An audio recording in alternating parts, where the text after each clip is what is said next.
tardes, queridos amigos. Encantadísima de estar de nuevo con ustedes. Gracias por estar ahí.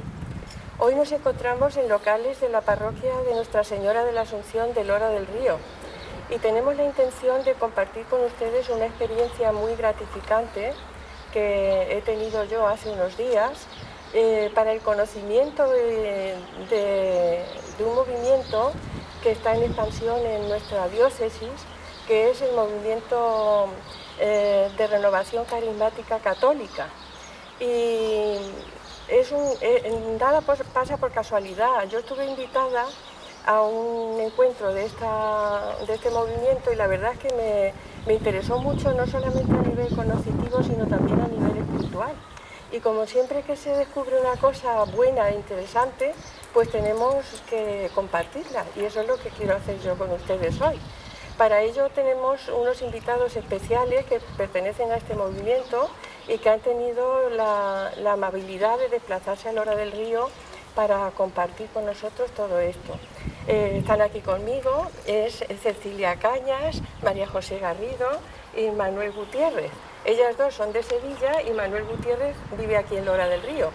Creo que ya lo conocen ustedes de otras veces porque él es colaborador de nuestro programa y ha intervenido en el programa en otros temas.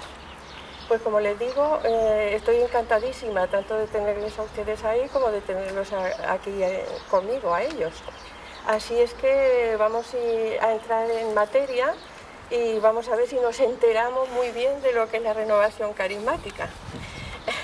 Bueno, Cecilia, ¿qué me cuentas de la renovación? ¿Qué nos cuentas a todos de la renovación carismática? ¿Qué es esto? Bueno, la renovación carismática es una corriente de gracia realmente. Se habla de movimiento, pero realmente es una corriente de gracia. No voy a decir que no es un movimiento, pero es más que eso, ¿no? Es la corriente en la que la Iglesia tiene que entrar y cuyo objetivo es pues renovar la Iglesia desde su comienzo. Que no es poco, ¿eh? No, es mucho, eso renovar. Pero bueno, no lo hace la renovación carismática, sí. Lo hace el Espíritu Santo a través de los miembros de la renovación carismática. ¿Y de cuándo se inició esta corriente espiritual? María José lo sabe mejor que yo. Sí. Bueno, esta corriente de gracia aproximadamente, bueno, se derrama en todas las confesiones, no solamente en nuestros tipos de grupos y movimientos. Desde 1967 y por ahí se reunieron un grupo de jóvenes en una universidad católica en Estados Unidos, la Universidad de Duquesne, y con la intención de orar juntos. Invocaron al Espíritu Santo y el Espíritu Santo se derramó. Se produjo un gran Pentecostés. Se derramó tan fuerte que fueron cambiando vidas. Entonces, poquito a poquito, este tipo de grupos de oraciones se fue extendiendo a través de todo el mundo. Un par de décadas después, pues ya llegó también aquí a España, a Andalucía. El primer grupo de este tipo de renovación en Andalucía fue en Lebrija, que es un pueblo de aquí de Sevilla. Y concretamente en nuestra ciudad, en Sevilla, empezó en un convento de Agustinas, que ellas invitaron a un padre, el padre Carmelo Granado. Estuvieron orando juntos, pidiendo al Espíritu Santo que se derramara, esa gracia, porque esa es la gracia de estos grupos de oración, es el Espíritu Santo actuando en la vida de las personas. Eso no más que eso, el movimiento del Espíritu Santo que hace cambiar la vida, hace que te cambie del revés como un calcetín, te vuelve del revés y te das cuenta de realmente lo importante, de cuál es el centro, que tiene que ser el Señor en tu vida, y ya todo lo ves con otra visión. Parece sencillo, pero tiene su enjundia, ¿no? Sencillo aparentemente, porque todo parte de la oración, ¿verdad? Sí. Normalmente cuando siempre nos ponemos a orar, lo primero que hacemos es invocar que venga el Espíritu Santo, invocamos la presencia del Señor, porque ¿quién mejor que el Espíritu Santo que vive y mora en cada uno de nosotros, pues que nos ayude a orar y a entrar en intimidad con nuestro Padre? Y esa es la gracia, la libertad con lo que se hacen las cosas, todo es diferente. El objetivo prioritario es hacer misión, porque si me estás diciendo que es renovación de la Iglesia, el principal leitmotiv de la Iglesia es hacer misión y redunda, entonces si renuevas la Iglesia redunda también en todo lo que la Iglesia haga a nivel externo, ¿no? No solo interno. efectivamente. Sí, sí, qué bien. Pues es interesantísimo, la verdad. Bueno, y aquí en España, ¿cómo ha sido la evolución? Sobre todo en Sevilla, me interesaría saber. En Sevilla se formó así un grupo en el convento de las Agustinas, en la Plaza de la Encarnación. Se reunieron junto con el padre Carmelo Granado, Sí. invocaron al Espíritu Santo, querían un nuevo Pentecostés y el Espíritu se derramó. Ellas cambiaron, empezaron a recibir los dones del Espíritu Santo, la alegría, fueron transmitiendo ese testimonio de vida, esa alegría, ese amor de Dios, cómo iban viviendo el amor de Dios, la experiencia de Dios en cada una de ellas, y iban invitando a más personas, a seglares, a seminaristas jóvenes, a otros sacerdotes, y poquito a poco estos sacerdotes iban tocando y la gente necesitaba unirse, orar juntos. De ahí se pasó a una casa jesuita, porque el grupo iba creciendo, esta corriente de gracia se iba extendiendo, iba creciendo, y fue necesario pues buscar sitios nuevos. Hasta actualmente, que el primer grupo madre de Sevilla se reúne en el convento de los franciscanos, en la calle Carlos Cañal, y es donde todavía nos seguimos reuniendo todos los viernes del año. Hay varios grupos en Sevilla. Hay muchos grupos. Y en la provincia también, ¿no? También. He visto que hay en Utrera, en Écija, en Dos Hermanas. Sí. Y 4 o 5 grupos en Sevilla. O sea, Hay es muchos mucha grupos. gente la que hay implicada, ¿no? Muchas veces, con ayuda de los sacerdotes o de los párrocos, inician grupos de oración. No siempre está asociado a parroquias. A veces que hay necesidad de reunirse en grupo. Nosotros nos reunimos en un convento con los franciscanos. Vosotros sois del grupo Resurrección. Resurrección. Eso es. Que el grupo de cada parroquia tiene un nombre distinto. Tiene un nombre. Muy bien. Cada grupo pone su nombre, como su seña de identidad. Sí, sí. Bueno, ¿y hay alguna manera de iniciarse en este movimiento de gracia o en este... ¿Cómo se hace? Pues eso? tú vas al grupo, dices, hola, buenas tardes, me Aquí llamo estoy yo. Pepi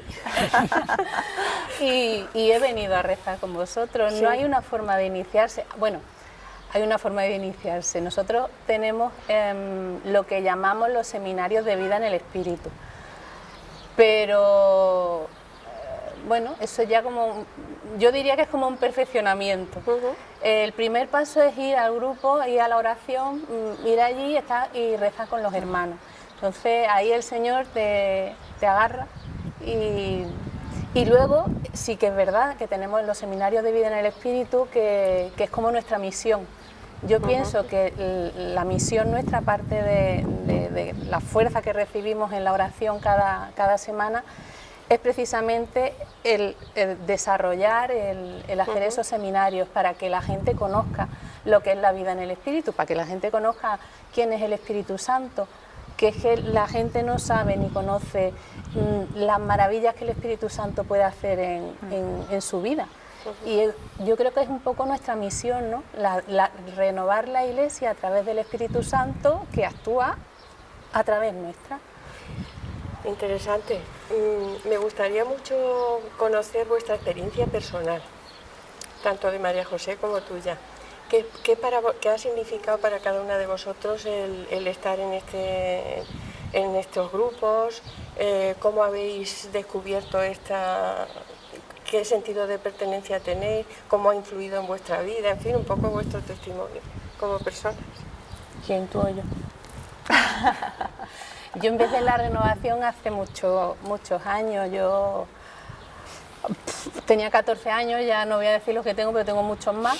Y conocí la renovación pues porque Dios es bueno y en unas circunstancias personales de mi vida familiar, de mi familia, pues bueno, mi madre nos llevó a una asamblea de la renovación carismática.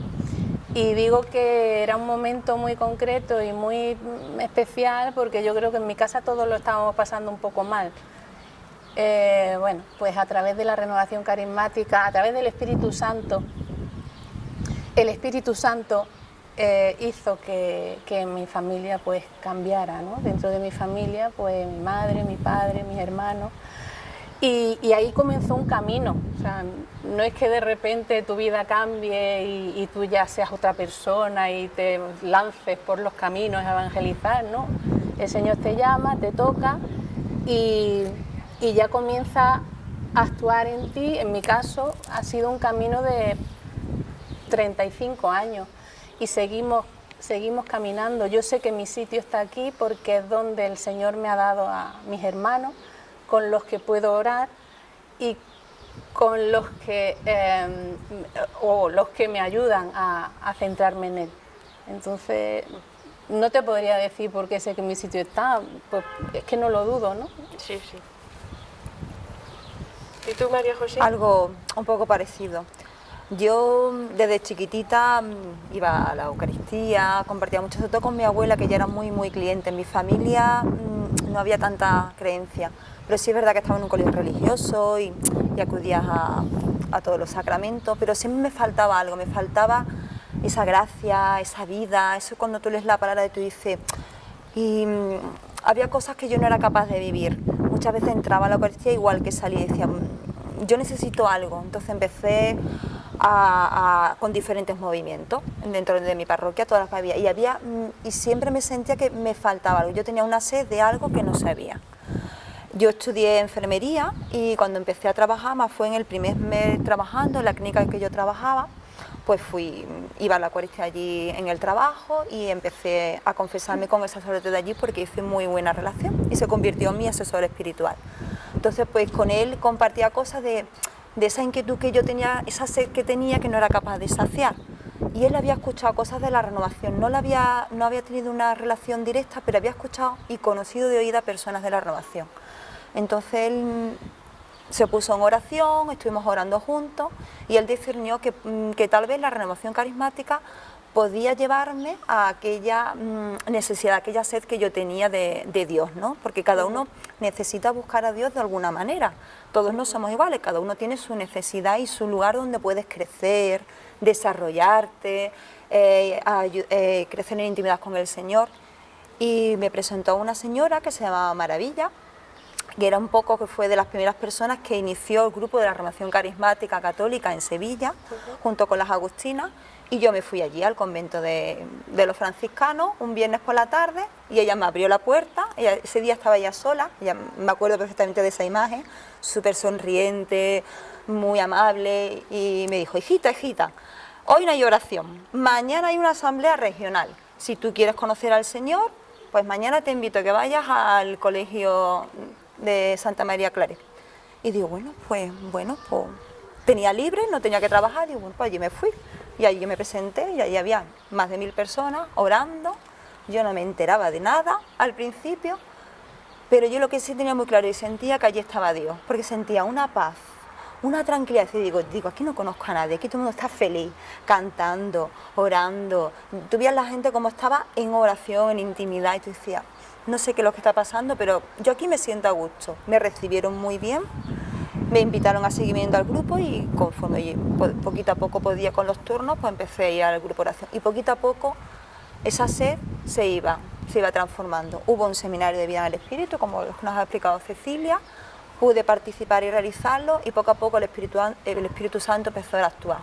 Empezó a actuar, a cambiar. La palabra ya no era lo que era antes, cuando yo leía la palabra, esa palabra tenía vida, entendía lo que el Señor nos quería decir, iba a la Eucaristía, esas Eucaristías eran sentimiento, era intimidad, podía entender, era de verdad tomar al Señor y compartir en tu vida, la necesidad de ponerte en oración todos los días, de contar estas nuevas cosas a tu familia, a todo. Luego además yo tuve mucha suerte porque el Señor me ha hecho muchos regalos en la renovación carismática. Allí conocí a mi actual marido, mis hijos también pertenecen, entonces la verdad es que yo no tengo nada más que darle gracias a Dios por tantos regalos y tantas cosas que ha hecho en mi vida. De verdad que sí. Pues de lo poquito que yo voy conociendo, lo que a mí me llama muchísimo la atención es el sentido comunitario que tenéis. ¿Cómo os ayuda eso? ¿Cómo lo vivís, el sentido de comunidad?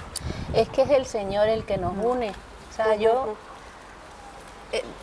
pienso muchas veces que cuando el Señor pensó en mí, o sea, ni siquiera, no sé, cuando me creó, pensó también en mis hermanos, con los que comparto ahora mismo mi fe. Estoy absolutamente convencida, igual que pienso en mi marido, en mis hijos. pensó en aquello que a mí me iba a servir para acercarme a Él en el camino, ¿no? Porque bueno, nosotros nacemos y el camino es vamos hacia ti, ¿no? Vamos hacia Dios. Y estoy convencida de que ella pensó en mis hermanos. O sea, para mí es fundamental, porque los hermanos son con los que puedes compartir esa fe. Además nosotros, nuestros grupos son especiales, porque compartimos la oración. La base del grupo es la oración de alabanza, y la oración de alabanza todos juntos. Todos los hermanos unidos le damos gracias a Dios por las cosas buenas y por las maravillas que ha hecho en nuestra vida. Entonces, el estar escuchando a tus hermanos de comunidad, cómo dan gracias a Dios por las cosas que hace en su vida, pues yo qué sé, por su familia, por su hijo, por su trabajo, porque los ha sanado, porque se sienten liberados, pues eso no puede ser de otra manera, te tiene que unir forzosamente. Es un grupo de vida en la fe, un grupo de vida, pero eso servirá también de dinamizador de la parroquia donde estáis o donde... Depende, porque los grupos de la renovación no necesariamente son grupos parroquiales. Suelen estar parroquiales, hay gente de toda, nos suelen dejar. Nosotros, por ejemplo, Resurrección empezó en el seminario, bueno, en el antiguo seminario de San Telmo, y nos fuimos de allí porque, bueno, pues ya lo cerraron. Y pedimos auxilio a los hermanos franciscanos, no sé, Maravillas era de la Orden Tercera, y entonces le dieron allí, le dejaron una especie de... Pero no es un grupo, concretamente el nuestro no es un grupo parroquial. Sí que es verdad que estando allí, además llevando tanto tiempo, pues los hermanos franciscanos ya son pues parte de nuestra familia y nosotros de la suya, y colaboramos con ellos en muchas cosas. Y luego sí que hay otros grupos que son un poco más parroquiales, ¿no? Pero sí, depende, no necesariamente. No necesariamente. Otra cosa que me ha llamado mucho la atención es que en las celebraciones que tenéis vosotros, sois los seglares los que explican la palabra de Dios y los que la comentan, que normalmente no suele ser así en las parroquias, rara vez. Un seglar le dejan de que tome la palabra y explique, ¿no? Pero porque los seglares y los sacerdotes y las monjas somos todos iguales. Otra de las cosas bonitas que tiene la renovación, para mí es de las más bonitas, es que allí todo el mundo es lo mismo. O sea, tú abres la puerta, es que tú decías, ¿cómo se inicia? Y a mí me ha venido, es verdad, que la iniciación tú te referías, ¿no?, a las catequesis quizás, pero a mí me venía la imagen de, pues, cómo llegas tú al grupo y te acogen, ¿no? Y es que en los grupos de la renovación se acoge a todo el mundo. Entonces se acoge a los sacerdotes, evidentemente, a las monjas, a los niños, a los jóvenes, a las señoras mayores, hay de todo. Y el sacerdote es uno más de la... No necesariamente si hay un sacerdote tiene que ser el responsable del grupo o el servidor del grupo. Sí, puede serlo. El tema del servidor también me llama la atención. Os llamáis unos a otros servidores. Y os conocen también en las parroquias por servidores de la renovación. Bueno, servidores son como los dirigentes, ¿no? Sí. Pero a nosotros, bueno, en la renovación no se llaman, o no nos gusta llamarnos dirigentes, o que se llamen dirigentes. Somos los que sirven. Ni las asambleas tampoco asamblea, porque yo he visto en internet que ahora hay una asamblea de coordinación nacional, dice Ministerio de Nacional. Y digo, anda. Claro, porque debe de estar al servicio esto del ministerio, ¿cómo es esto? Pero los ministerios son para eso, ¿no? Para beneficio de la comunidad. Entonces... Sí, los ministerios son como grupos que tienen una misión específica. Entonces hay un Ministerio Nacional de Jóvenes, por ejemplo, que se dedican exclusivamente a los jóvenes de los grupos de renovación de toda España. Después hay un Ministerio de Alabanza, que son los que se dedican, por así decirlo, a la música. Bueno, es que es mucho más que música. Es oración y alabanza cantada. Entonces son los que se dedican a servir y se le llama ministerio. Sí, así es fácil, ¿no? Sí. Bueno, Manuel, ya que vamos a seguir contigo, que te tenemos aquí un poco relegado, le hemos tenido la palabra a las mujeres, pero vamos, Has hecho bien. es porque ellas son las que, nosotros somos los que acogemos, porque tú eres de Lora y ellas vienen de fuera. Además, yo no lo voy a explicar mejor. No es por otra Sí, bueno. cosa. Que un poco quería preguntarte a ti, aquí se habla mucho del Espíritu Santo en la renovación carismática. Cuéntame a mí un poco por qué y Pues porque estamos en la era del Espíritu Santo. sí. Pues es que Dios, bueno, Jesucristo, nos centramos mucho en Jesucristo, no en la figura de Jesucristo, porque es Dios y hombre y nos resulta mucho más fácil. Pero hubo un momento en la última cena en la que Jesucristo les dijo a sus discípulos: yo me voy, pero no os pongáis tristes porque voy a enviar al Espíritu Santo de parte mía y de parte de mi Padre. Y Él será el quien os lo enseñe todo. Eso lo dice en el Evangelio de San Juan, capítulo 14. Y Él se fue, ascendió a los cielos y envió al Espíritu Santo. Entonces el Espíritu Santo es la presencia de Dios que hay actualmente en la Iglesia. Está en el Espíritu Santo, Jesucristo, que también está con su cuerpo y con su sangre en la Sagrada Eucaristía, y está Dios Padre, ¿no? Pero ahora mismo estamos en la era del Espíritu Santo. El Antiguo Testamento fue, por así decirlo, la era del Padre. Los 33 años que estuvo Jesucristo en la tierra, la era de Jesucristo, por así decirlo, y ahora es la era del Espíritu Santo. En realidad es todo lo mismo, porque es un Dios la Trinidad. Iglesia, claro. Exacto, y es el gran desconocido, Sí, sí. el gran desconocido.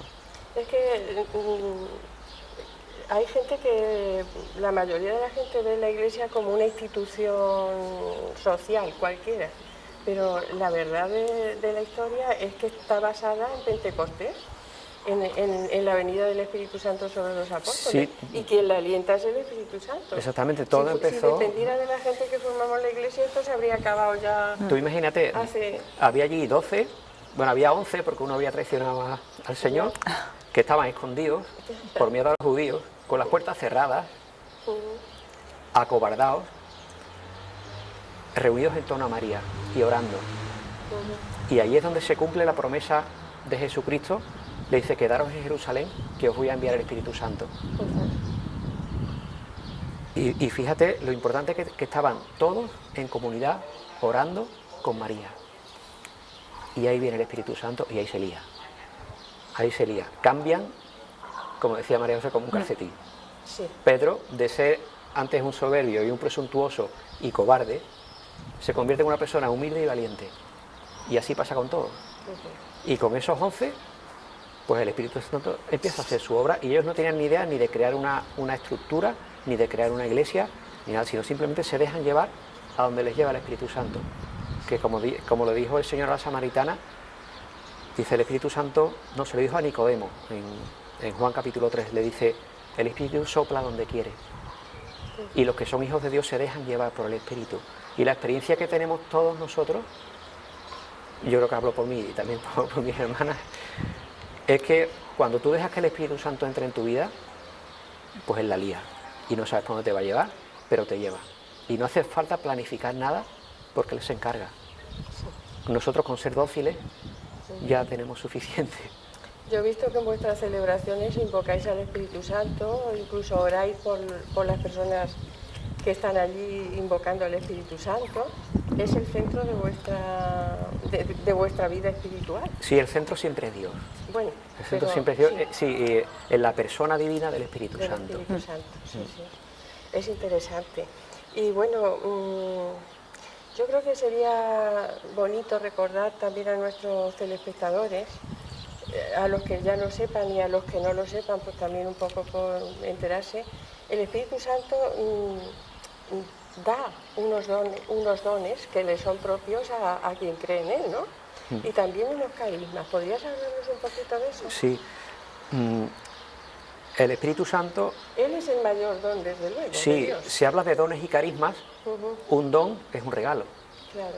Y carisma viene de la palabra griega charis, que de ahí viene también la palabra gracia. Y gratis viene de ahí. Entonces, si vemos dones y carismas, estamos hablando de regalo y gratis. Sí. Y es que Dios es así, Dios lo da todo gratis. Y el mayor regalo, como tú bien dices, es Dios mismo. Es Dios en la persona del Espíritu Santo. Dios, Espíritu Santo, como decimos en el credo, ¿no? Creo en Dios, Espíritu Santo. Sí. Ese es el mayor regalo. Y no viene con las manos vacías. El mayor regalo, como dice San Juan en su primera carta, capítulo 4, Dios es amor. Entonces el primer regalo que te da Dios es el mismo, que es amor. Y como Dios es infinito, pues es un amor infinito.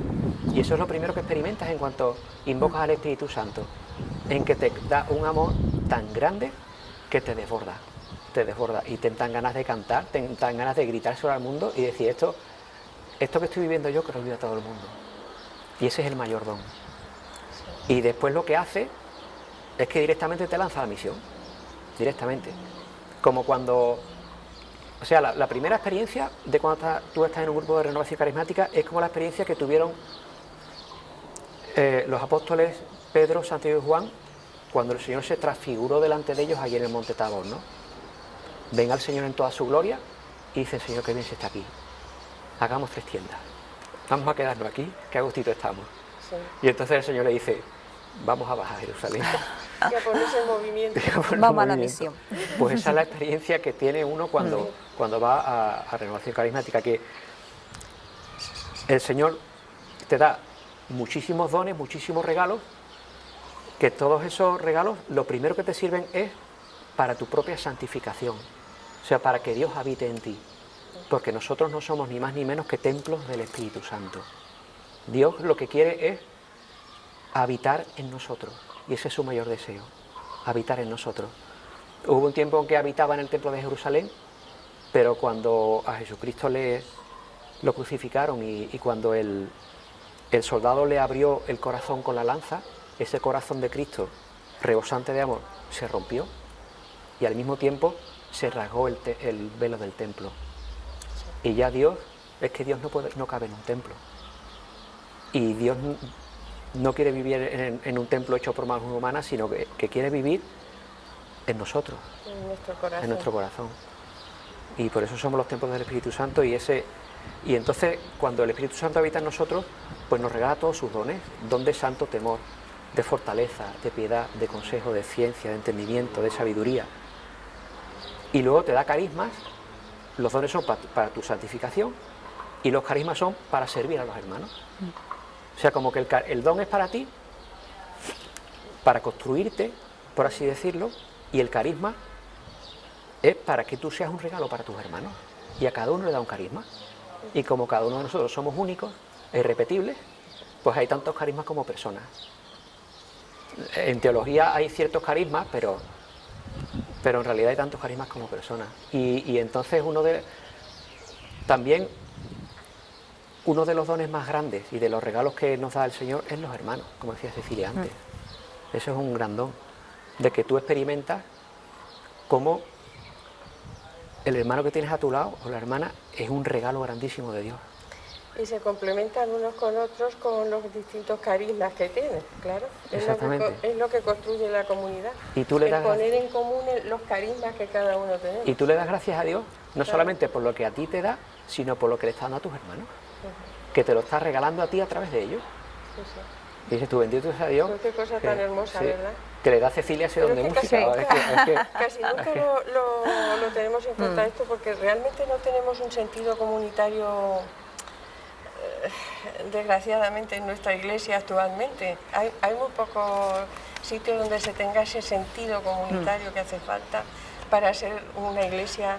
Y es muy Porque importante. falta el Espíritu Santo. O Es porque que el Espíritu Santo... Yo pienso que nos falta el Espíritu, lo que somos nosotros los que no somos capaces de verlo y acogerlo. Eso, bueno, el Espíritu está, claro, está de todas maneras. pero que donde está el Espíritu de Dios hay unidad y hay amor y hay hermanos juntos, o sea, es inseparable, es inseparable. Además, Entonces, eso que dice Manuel es cierto, que se tienen que ver con alegría y con agradecimiento los carismas de los demás. en una comunidad, cada uno se sirve para una cosa y lo que es tan importante lo que yo haga como lo que haga otro o lo que sea capaz de hacer otro con su carisma, ¿no? Entonces es algo complementario, tendríamos que aprender a mirarlo así. Claro, porque ya no nos miramos con nuestros ojos. Nosotros, Claro. yo cuando veo a Cecilia no la miro desde mis ojos, la miro desde los ojos del Señor, entonces es preciosa. Y miro a Manuel, te veo a ti y es igual, porque no somos ya nosotros, es Cristo vivo dentro de nosotros y el Espíritu Santo actuando. Entonces tus hermanos son un regalo, son los que te ayudan, esté como esté, da igual, vas a la oración, comparte. La oración de alabanza no es más que una oración de dar bendiciones al Señor por todas las cosas, porque el Señor siempre, siempre está actuando, siempre está haciendo cosas, siempre te está ayudando. Entonces te das cuenta allí que necesitas darle gracias por tantas maravillas en tu vida. Claro, Manuel, cuando ponemos en marcha esa complementariedad de carismas que nos da el Espíritu, hay unos frutos en la comunidad que son visibles a los ojos de todo el mundo y que de alguna manera te ayudan a cumplir la misión de la Iglesia. ¿Qué frutos son los que se dan cuando realmente existe esa comunidad con esa complementariedad de carismas, con esa presencia del Espíritu? ¿Qué frutos se dan en la comunidad? Pues Los que tienen que dar. los frutos que se dan, lo primero es mucha alegría. Sí. Y después mucho amor, muchas ganas de dar gracias. Y no sé, es que eso hay que experimentarlo. Eso ya lo experimentaban las primeras comunidades. Es que ¿sabes lo que pasa? Que nosotros lo que vivimos, resulta que cuando te lees la Biblia, dices, es que lo que nos está pasando a nosotros es lo mismo que pasaba en el siglo I. Y es que dice la carta a los Hebreos, Jesucristo es el mismo, ayer, hoy y siempre. Y es que eso se cumple, porque tú ves que pasan las mismas cosas. Y esto lo decía San Pablo en la carta a los Gálatas, en el capítulo 5, dice eso, dice los frutos del Espíritu Santo, y da una lista de la que no me acuerdo, pero dice, empieza así, dice, son amor, alegría, buen talante, misericordia, generosidad. Y en realidad ves que los frutos del Espíritu Santo es lo que nuestro corazón desea. Lo que te da la felicidad, que tanto Claro, buscamos. que la buscamos en muchos sitios y después ves que en realidad lo que te regala el Espíritu Santo es precisamente para lo que tú has nacido, para lo que tú estabas buscando. Sí. Además que esos frutos del Espíritu son los que de alguna manera convencen al mundo y te ayudan a cumplir la misión de la Iglesia. Porque si estamos acostumbrados a una Iglesia institucional, que es algo eso, institucional, que no hay, que funcionamos a lo mejor grupos estancos, que si uno se dedica a una cosa, que si otro a otra, pero no existe ese espíritu comunitario y muchas veces no se vive con la alegría que tú dices, que es lo que da testimonio, pues malamente podemos convencer. A mí lo que me atrajo de Renovación Carismática, yo la conocí en Mérida en el año 96 gracias a una compañera de trabajo, que me dijo, vente a un grupo de oración, y yo lo primero que me gustó mucho fue la música. Eran unos músicos porque buenísimos. tú eres músico, a ti te gusta la guitarra y tienes educación musical. La aporreo y torturo al que me escucha, pero bueno. Es lo que se puede. Yo es que no toco muy bien, pero soy muy atrevido. Pero bueno. Y a mí me llamó eso la atención mucho. Y después me llamó la atención, lo primero, la manera de orar que tenían tan sorprendente. Y lo que más me llamó la atención era que eran gente muy simpática y que se querían mucho unos a otros. Y era un grupo de jóvenes y yo decía, es que esto lo quiero yo para mí. Y ahí empecé y resulta que de Mérida, por cuestiones de trabajo, me fui a Madrid y conocí otro grupo también de Renovación Carismática donde experimenté lo mismo. Y después me fui a Huelva también por motivos de trabajo y en Isla Cristina conocí otro grupo. Y vamos muy poco, pero nos queremos muchísimo los hermanos porque es que es una unión que te la da el Señor, es que es una cosa que no es humana, es sobrenatural. Y luego al final, pues hemos acabado en Sevilla y bendito sea Dios, porque estamos contentísimos. Pero estáis yo os he visto que estáis un grupo musical importante, ¿eh? Porque estáis en el grupo de Resurrección, tocáis y cantáis muchos. Yo no totalmente. No toca porque no quiere. Bueno. Pero sí, hay. Una cosa que a mí me ha dejado un poco así es el tema del carisma ese de hablar en lenguas.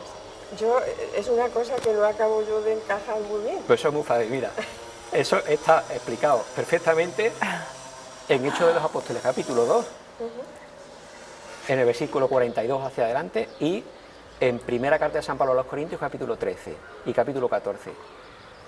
Te lees eso, Hechos 2, primera de Corintios 13, primera de Corintios 14. Y es una cosa que puede ser muy sorprendente, pero en realidad no es nada nuevo. Lo que pasa es que la Iglesia, después del Concilio Vaticano II, que el Papa Juan XXIII y después Pablo VI pidieron al Señor que hubiese un nuevo Pentecostés, que el Espíritu Santo soplara de nuevo, pues se están empezando a producir fenómenos que se producían en la Iglesia en el siglo I. ¿Ves? Si es que el Espíritu Santo... Estamos con las campanas de la Iglesia de la Asunción, de nuestra torre.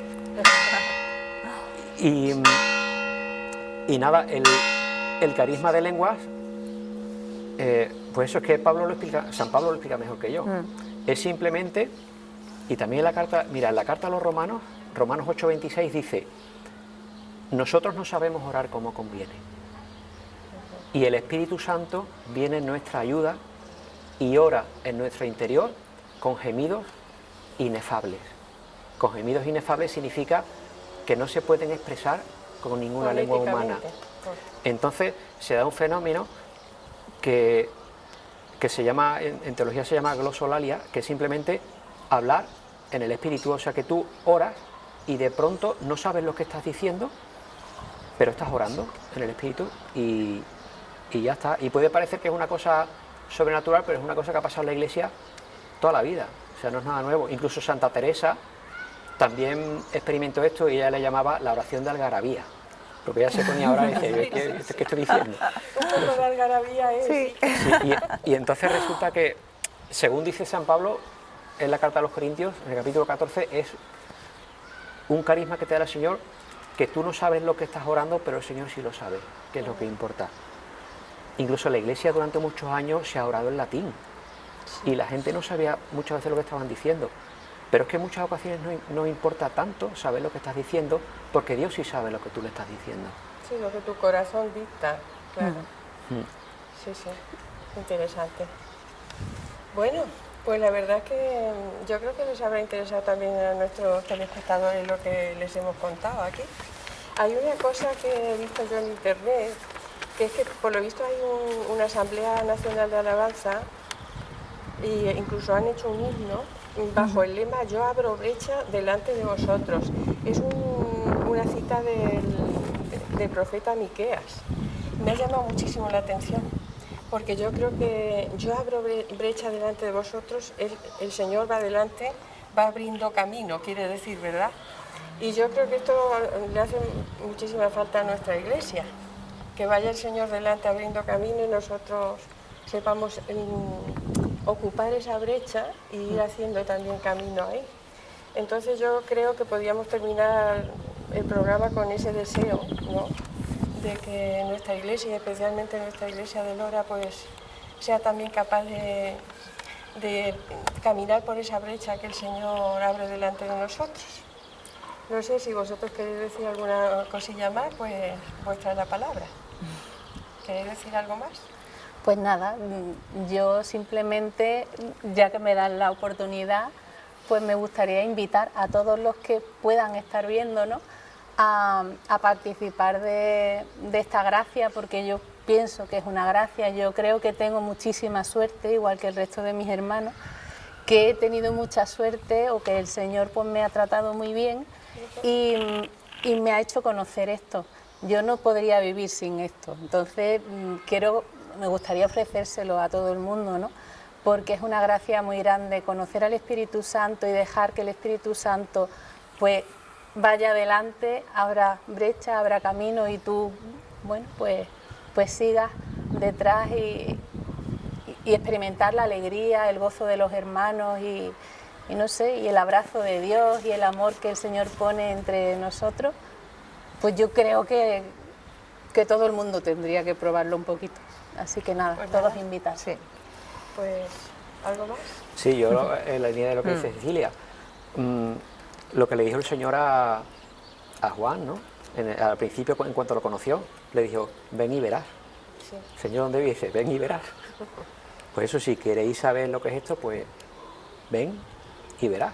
Ve a un grupo y ya está, porque todo lo que expliquemos es poco. Bueno, pues dicho queda. Esperemos que les haya interesado. Damos las gracias a nuestros invitados y a los acompañantes de nuestros invitados que están aquí, aunque no salen en cámara. Y a ustedes pues también gracias por estar ahí. Esperemos vernos la próxima semana si ustedes quieren. Hasta luego. Hasta luego. Hasta luego. Adiós. Adiós.